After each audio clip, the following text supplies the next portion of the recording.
as a kid, I wrote a letter to myself, right? And then I read it when I was like 23 or 24.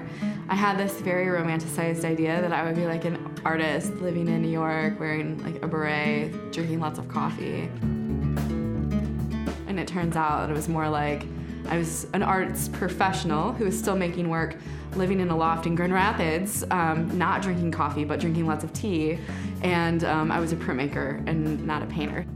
I want to be an arts professional who's really tied into the creative community, and I want to continue to make my own work, but the major objective is to help other people show their work.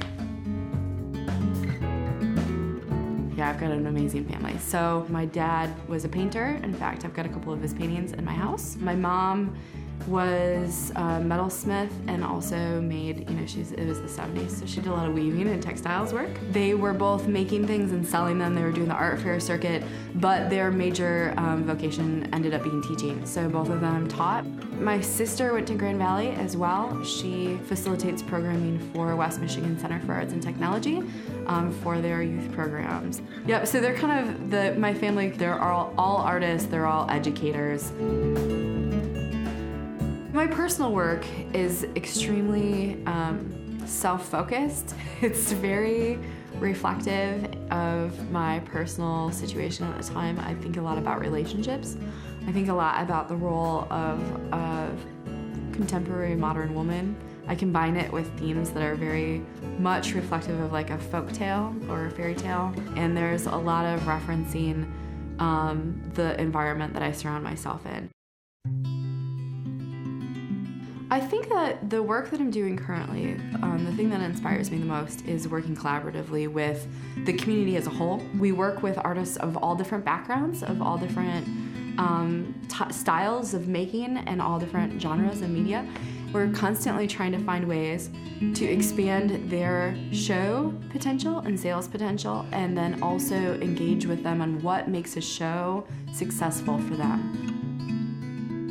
When we think about how the arts impact the local community in Hartside, because that's the community that I'm the most focused on, it's a common place for everyone to come together and have a dialogue where they're using the same sort of expression point. And so that's what brings the artists together in community.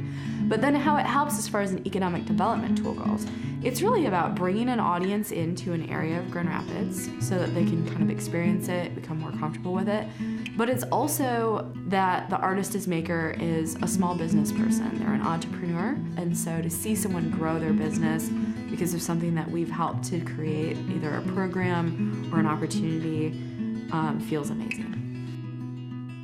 It takes everyone working together. The times when it's the most successful is when we've all had a great dialogue about how we can change the community for the better, what opportunities we can provide for individuals, and then more people than just one or two are at the table making that change happen. And so that's the thing that is the most rewarding about the work overall, and the thing that I hope to continue to do into the future.